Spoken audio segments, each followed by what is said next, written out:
Bismillahirrahmanirrahim. Assalamualaikum warahmatullahi wabarakatuh.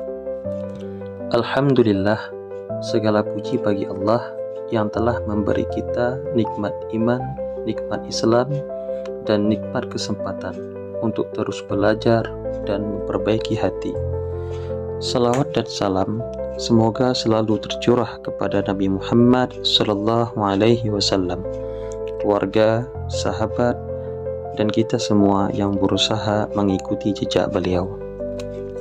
Hari ini kita akan membahas tentang syukur, tetapi dari sudut pandang tasawuf dan hakikat, supaya hati kita tidak hanya memahami syukur secara lisan, tetapi juga merasakannya secara batin.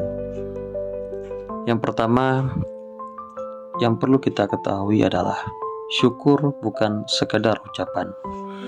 Kebanyakan orang memahami syukur hanya sebatas mengucapkan alhamdulillah saja. Padahal menurut para ulama tasawuf, syukur memiliki 3 tingkatan. Pertama, syukur dengan lisan, yaitu mengakui nikmat dengan ucapan. Yang kedua, syukur dengan anggota tubuh, artinya menggunakan nikmat sesuai tujuan Allah. Ketiga, syukur dengan hati, yakni dengan melihat bahwa semua nikmat ini berasal dari Allah semata, bukan dari daya dan upaya kita.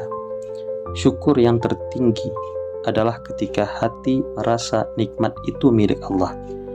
Kita hanya diberi amanah, sehingga kita merasa rendah hati, tidak sombong, dan tidak merasa memiliki. Yang kedua, rahasia syukur menurut ahli hakikat. Imam Al-Ghazali berkata, hakikat syukur adalah mengenal pemberi nikmat, bukan hanya nikmatnya. Artinya, syukur yang sejati bukan hanya bahagia karena kita diberi rezeki, kesehatan, ataupun kesuksesan, tetapi kita sadar siapa yang memberi dan untuk apa nikmat itu diberi. Contoh sederhana, jika kita diberi hadiah oleh sahabat, kita bahagia bukan hanya karena hadiahnya, tapi karena itu adalah tanda cinta dari sahabat kita. Begitu pula dengan nikmat Allah. Nikmat itu tanda kasih sayangnya. Maka syukur bukan sekedar berkata terima kasih saja, tapi juga mendekat kepada Allah karena nikmat itu menjadi jalan cintanya sampai kepada kita. Yang ketiga, syukur itu membuka pintu nikmat yang lebih dalam. Allah berfirman, la in syakartum la azidannakum. Jika kalian bersyukur, pasti akan aku tambah nikmat kepada kalian. Banyak orang memahami ayat ini hanya secara lahir. Kalau bersyukur, rezeki akan ditambah. Padahal, menurut ulama tasawuf, nikmat yang paling besar bukanlah harta atau dunia, melainkan nikmat mengenal Allah ataupun ma'rifatullah. Maka ketika kita bersyukur dengan hati yang ikhlas, Allah akan menambah bukan hanya rezeki, tetapi juga cahaya iman, ketenangan hati, dan kedekatan dengannya. Ini adalah nikmat tertinggi yang tidak semua orang sadari. Yang keempat, syukur dalam musibah. Syukur itu bukan hanya untuk nikmat yang manis-manis saja. Para arif billah bahkan bisa bersyukur ketika ditimpa musibah. Kenapa? Karena mereka yakin musibah itu adalah cara Allah membersihkan jiwa dan mendekatkan mereka. Mereka melihat musibah sebagai kasih sayang Allah, bukan murka. Inilah yang membuat hati seorang mukmin menjadi tenang, karena dia percaya semua yang datang dari Allah adalah baik, meski tampak pahit di mata manusia. Yang kelima, cara menghidupkan rasa syukur. Bagaimana sih kita bisa merasakan syukur yang sedalam ini? Para guru tasawuf mengajarkan beberapa cara. Yang pertama, perbanyak zikir hati.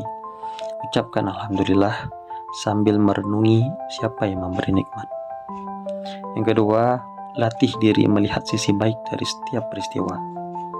Dan yang ketiga, gunakan setiap nikmat untuk kebaikan.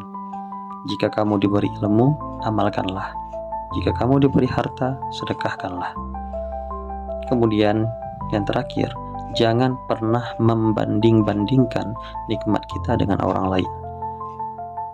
Bandingkanlah dengan mereka yang kurang, agar hati tetap rendah hati. Jadi kesimpulannya adalah, syukur itu bukan hanya sekedar ucapan, tetapi keadaan hati yang selalu sadar bahwa semua ini datang dari Allah dan semua harus kembali kepadanya.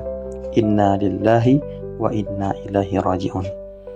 Kita ini hanyalah milik Allah dan hanya kepada Allah lah kita akan kembali. Syukur menjadikan hati lapang, jauh dari keluh kesah, dan semakin dekat dengan Sang Pemberi nikmat. Mari kita sama-sama belajar untuk selalu bersyukur, bukan hanya ketika senang, tetapi juga ketika diuji. Karena dengan syukur, hati kita akan selalu hidup, dan iman kita akan semakin kuat. Semoga Allah menjadikan kita hamba-hamba yang pandai bersyukur, lahir dan batin. Wassalamualaikum warahmatullahi wabarakatuh.